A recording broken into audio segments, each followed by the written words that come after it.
Yeah, I, hate this job. It's a Gundam.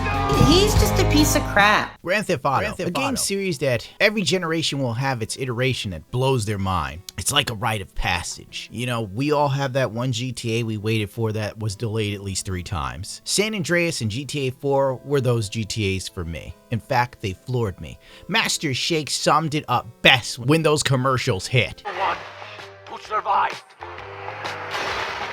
Get this done. Oh man, now that I have seen that on TV, that is the shiz night! When Grand Theft Auto 5 launched, something felt different. Despite the visuals being way better, the gameplay felt more hollow than previous iterations. Cat did a video comparison that went viral back in the day. However, the most glaring thing about Grand Theft Auto 5 was the absence of single-player DLC. We all assumed that the DLC would arrive within a year or two. GTA Online's success might have killed the single-player DLC.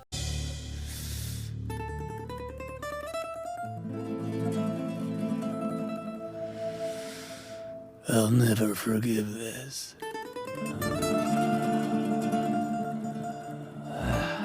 By this point, GTA 4's life cycle, it already had 2 big single-player DLC additions, The Lost in the Dam and The Ballad of Gay Tony.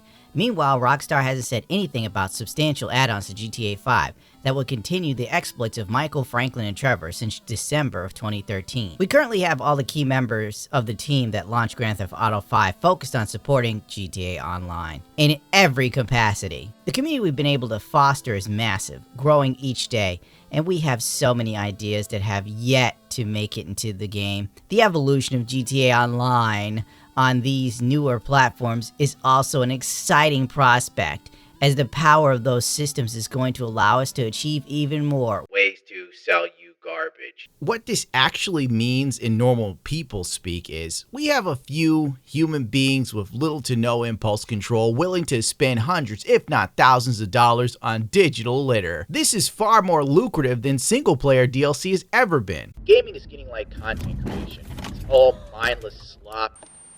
In 2018, Red Dead Redemption dropped, making it abundantly clear that single-player DLC for GTA 5 was never coming. But Red Dead Redemption 2 soon shared the same fate as GTA 5, if not worse when you think about it. One way Red Dead Redemption 2 differs from its predecessors, however, is the lack of single-player DLC. The first game saw massive expansions with The Undead Nightmare, but Rockstar hasn't released any single-player content and made it clear that they don't have any intentions to do so. The short answer for why Red Dead Redemption 2 didn't get a single-player DLC lies completely with GTA Online. At some point, Rockstar had a single-player DLC planned for Grand Theft Auto 5, but GTA Online was such a huge success, much bigger than Rockstar expected. This led to Rockstar focusing wholeheartedly on GTA Online, providing new content and changes for years. Rockstar adopted the same approach to Red Dead Redemption 2, opting to focus on expanding Red Dead Online instead of creating single-player content. Simply put, GTA Online is a massive moneymaker, even boosting revenue for Take-Two in 2019, years after its launch. On top of that, Red Dead Redemption 2 was in development for 7 years and likely had a huge cost for Rockstar. Supporting Red Dead Online is a much better way of making back that cost. In the business, we call this foreshadowing. Rockstar had high hopes that Red Dead Redemption 2 Online would be the same money printer machine that GTA 5 Online was, but it wasn't, leading to the online experience being riddled with hackers and bugs that the community itself had to deal with before Rockstar abandoned the game. Messages like that means that modder is moving you to his lobby, and which is kinda interesting, you even can receive such messages while playing in a single mode. Anyway, a few minutes after that, my horse suddenly jumped really high up to the sky, and at this point it was obvious that there is a cheater. I've tried to change the lobby, but it obviously didn't help, because I repeat, cheater can move you to his lobby at any moment. After that I said that stream is probably over, since trolls like this have no personal life, and that's why they have a lot of time to, harass other players. And trust me, I've said it as politely as person possibly can under these circumstances, but it still got this modder triggered, and he promised me that he will crush me every day. Now not only on the streams, but every day. And so he did. For almost a month I was crushed every day, unless I was playing in the evening. That's probably because of the time zone. I've sent a report to the Rockstar via Social Club. I've made a tweet on Twitter describing the situation, but it didn't help at all. If you're playing on a PC, there is something you definitely have to know. All that cheater need to crush you is to know your game tag. That's it. If he knows your game tag, he can crush you at any second. And you will not even know who did this. If he wants to hide his name, he will do this, and you will not find out who is crushing you. But even if you know exactly who is crushing you, it's still not gonna help, because there is nothing you can do. I guess this all could have been avoided if the player base would stop being withholding and spend every dime they had on the in-game gold currency. I want you to keep in mind that Red Dead Redemption 2 is the 4th best-selling video game of all time, and still, that wasn't enough. Knowing all of this, I've given up all hopes on a Max Payne 4. It's a wash, dude. You should be ashamed!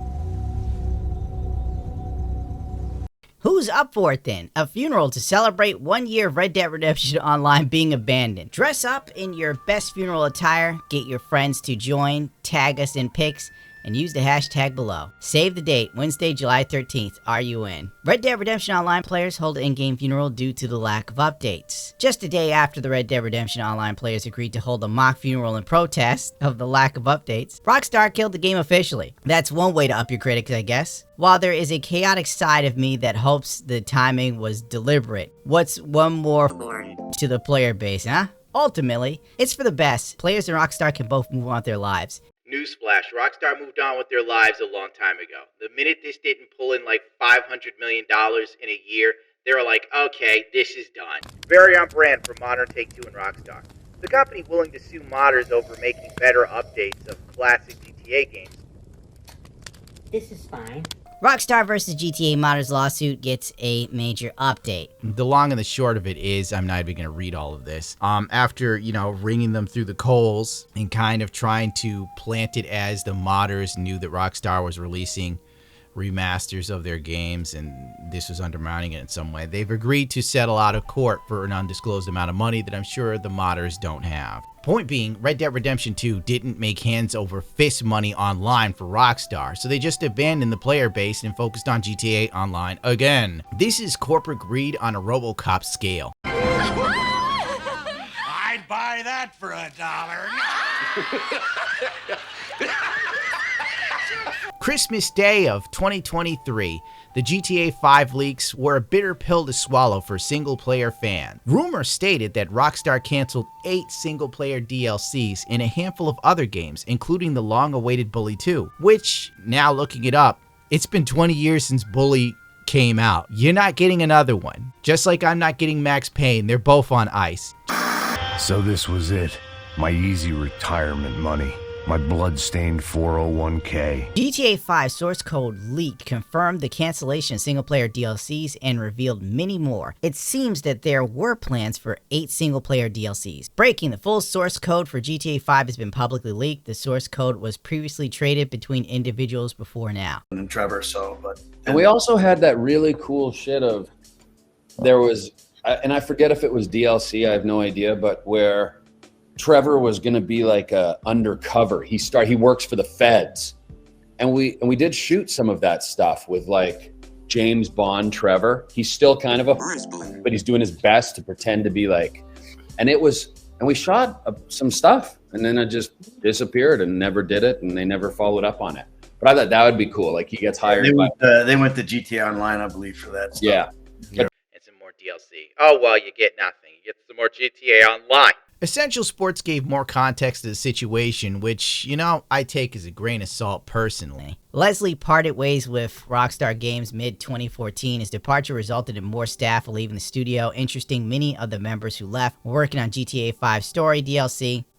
This led to an indefinite halt of the expansion simply because Rockstar Games team had to hire new people to train them from scratch to work on the Rage engine, since Red Dead Redemption 2 was also in early development, blah, blah. Years later, there was a story stating that they gave up on the single-player DLC completely to work on Red Dead Redemption 2. GTA 5 that never came out, and we also never really worked on another game, but I like the idea of it that was a GTA zombie game.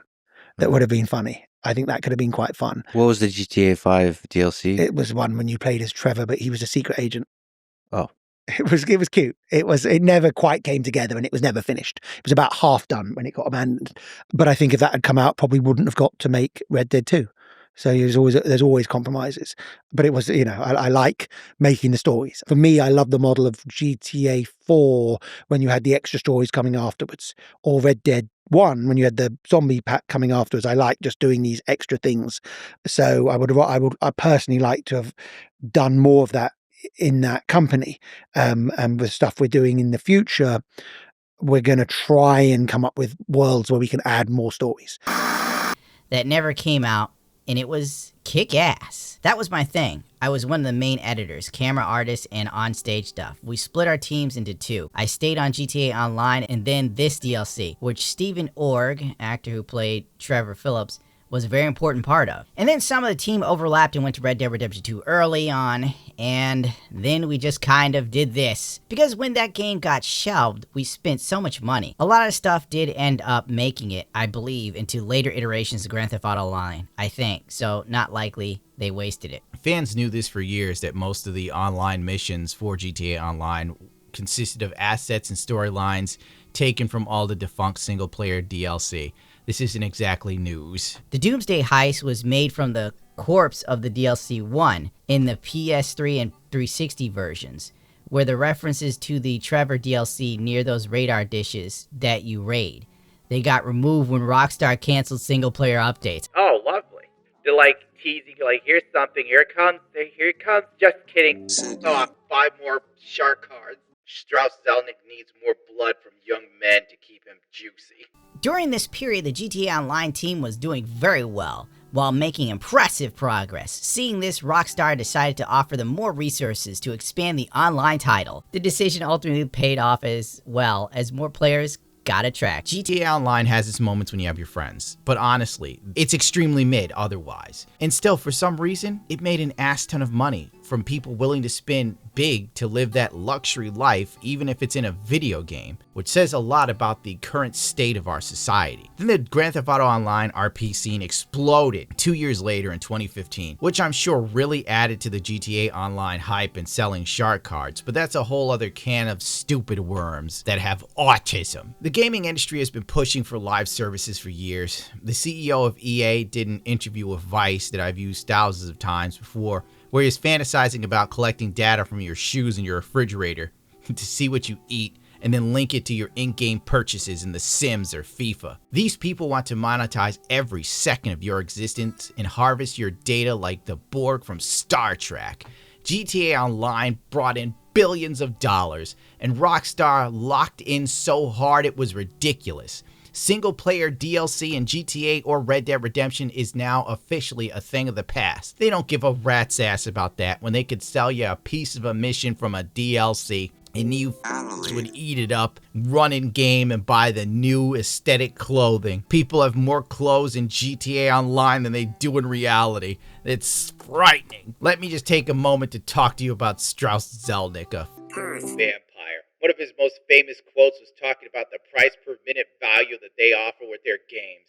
It's so just unhinged, I don't know how to process it. Still get me the article. Yes, I mean, you don't want to generalize too much from what's going on in linear entertainment, because the increase in subscription pricing and linear entertainment is really a reflection of the fact that too many streaming services were underproducing to acquire customers, and then they realized those customers were not durable, and the LTVs were upside down.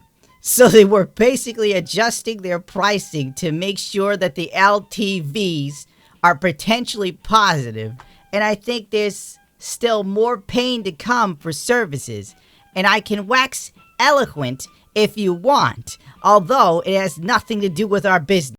I don't know what the hell email I just read, but when it's not coming from an insane, psychotic-looking CEO with eyes that look like they came out of Satan's asshole, I can't really deliver it with the same sort of robotic cadence. In terms of pricing for any entertainment property, basically the algorithm is the value of the expected entertainment usage, which is to say that the per hour value times the number of expected hours plus the terminal value that's perceived by the customer in ownership if the title is owned or subscribed to, and you'll see that bears out in every kind of entertainment vehicle.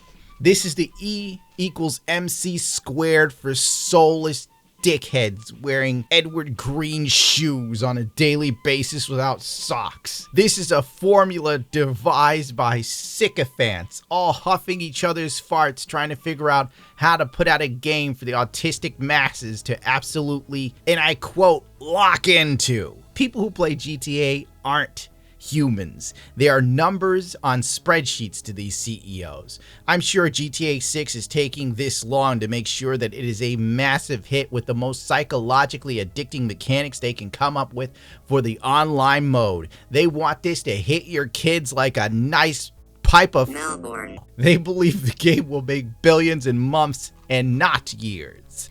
GTA 6 will earn $7.6 billion in 2 months and be the largest gaming release of all time, investment firm predicts. If this is true, Grand Theft Auto 6 will do more in 2 months than GTA 5 did in 11 years to accomplish. Once again, take this as a grain of salt. This is all speculation that changes wildly depending on which analyst or journalist decides to speak to. The prediction literally a year ago used to be $3 billion in a year, but now it's just exploded. Printing money, Rockstar reveals GTA Plus memberships will now let anyone play GTA Online, and it's not Trailer 3, but it does bode well for GTA 6. Could GTA 6 Online include in-memberships too? This is Disney Plus for Zoomers and Gen Alpha.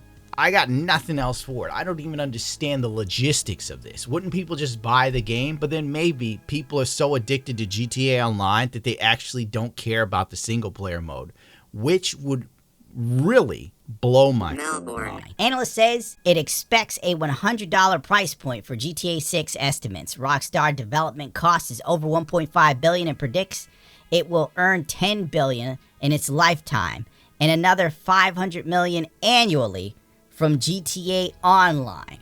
I'm not even going to talk about the rumored $100 game price point that every company is salivating over. And it seems like it's a very real possibility. And the sad part is, people are more than willing to pay for this, judging by the replies I got to my tweet a few months ago on this subject. There are people that actually said they'd pay $250,000 to play this game. You have no idea how addicted people are to, I guess, Grand Theft Auto. Who cares about sunshine and grass? I need more virtual ass. I think the point I'm trying to make is that Rockstar and Take-Two aren't some benevolent company. They know if they give you an experience on GTA 6 that you enjoy, and then you can recreate some moments yourself online, and maybe buy a digital fur coat while you're at it. That's the end game, basically. The death of single-player DLC to me is the death of art. The death of story expansion and finding out a little bit more about your favorite characters. And it is a crime, especially with how good Red Dead Redemption 2 was. Oh well, what can you do, right? It just shows the consumer culture we now live in. Back in April of 2024, this came and went and nobody gave a rat's ass. Take-Two announces layoffs while canceling multiple in-development projects. The GTA 6 publisher is laying off around 5% of its workforce, or around 579 workers. Now, more recently, in October of 2025, Grand Theft Auto studio accused of union busting after firing. Union says between 30 and 40 people were terminated. Rockstar Games' parent company cites gross misconduct. Sadly, this article is paywalled, and Jason Swire has blocked me on Twitter for saying he looks like he buys feet pics, and I stand by that quote. But allegedly, a dev that works at Rockstar and lives in a constant state of fear took to some forums to shed some light on the situation. Hello, everyone. I'm a Rockstar employee of many years here. Understandably, I want to remain anonymous due to the retaliation of the company. I may be willing to verify I'm an employee with Spider Vice via DM if required. I'm also a member of the union. I've been reading a lot of discussions on here elsewhere about the firing of more than 34 of my colleagues last week, 31 in the UK, 3 in Canada, and have seen a lot of disinformation and lies that are really concerning, particularly concerning how so many folks are willing to believe the company's excuses. Last week, my colleagues who were in the studio were each individually messaged by HR for a short, friendly meeting under a friendly guise of, hey, you are free for a quick chat. Upon attending this meeting, they were handed an envelope with a short letter stating that their employment had been terminated for gross misconduct regarding posts made in a Discord. Yes, they fucked up. They used Discord. They failed to provide any evidence when asked, nor was any stated in the letter, and did not divulge any other information or reasoning, and no other reason. They refused their right to a union representative in the disciplinary meeting, which is against UK employment laws, and were frog marched out of the studio with the meeting lasting less than 5 minutes. For colleagues who were not in the studio that day, they received phone calls from HR that lasted less than 2 minutes, telling them they were fired and that they'd received the same letter as above. I'm aware of one employee who had a panic attack at the moment, and HR hung up on them during the panic attack, not caring at all about their well-being. Well, it is Rockstar. These colleagues of mine were hard workers who have spent many years at Rockstar in critical roles, with colleagues who have been at Rockstar for more than 18 years, and none of them have ever had a disciplinary in that time. They are not easily replaced and will certainly affect us making our project deadlines. These are very serious artists, animators, QA testers, designers, programmers, and producers, including leads, all super talented people who are proud of their work over multiple Rockstar titles. And all they wanted was the best for Rockstar and their fellow colleagues. Some of these members were off sick, recovering from surgery, or on paternity leave, fired without pay, losing their careers and putting them in hardship in the lead up to Christmas, and even potentially losing their visas to work in the UK. Let me make this clear. I never saw any discussion leaking of Rockstar projects in the union Discord. The only ever discussion was around unionization efforts and the working conditions at Rockstar. Discord wasn't public, it was a private Discord group that only contained Rockstar employees and the IWGB union officials. This was union busting and nothing else. Everyone fired was a union member. They were also predominantly from those who were on the union organization committees of each UK studio to seek recognition and being engaged in collective bargaining, allowing us to negotiate directly with management on key issues that affect us: worsening crunch, inadequate pay, and inflexible working arrangements. They have fired over 34 of us now. There were over 250 of us in the union employee Discord. There is a fear that they will get away with this if there's nothing done to stop them, yada, yada, yada. The long and the short of it is, because this is incredibly long still, that the people left behind now live in a constant state of fear. After the firing of these members, the morale of the studio has hit rock bottom. Things are incredibly bad for those working. He also has a link to help fund and support Rockstar workers for unfair dismissals. And this doesn't really surprise me, coming from Take-Two and Rockstar. The more successful Take-Two has become, the more cutthroat the company has been. Let's not forget that modders got treated like crap for the bottom line of GTA Online, and now even employees are not safe from the wrath of their corporate masters. I know not everyone is in favor of unions. Sometimes they do more harm than good, but much like Open 4, Rockstar went after these people on trumped up charges. And lest we forget, Rockstar has a long history of crunch. Many of the most harrowing stories shared by current and former employees, anecdotes of damaged relationships, mental breakdowns, and heavy drinking at work were impossible to print without risking the individuals involved might be identified. Given Rockstar's complex on non-disclosure agreements and possible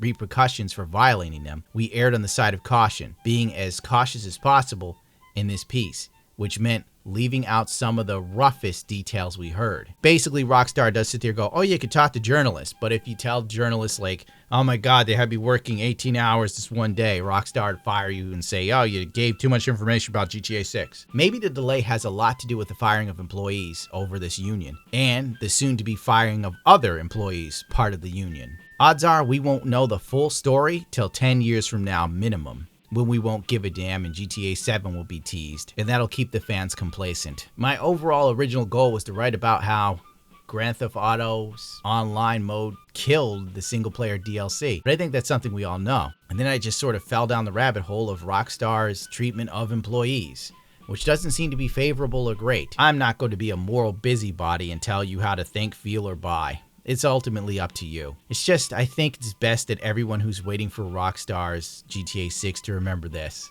They don't really care about you, so maybe stop worshiping them as gods.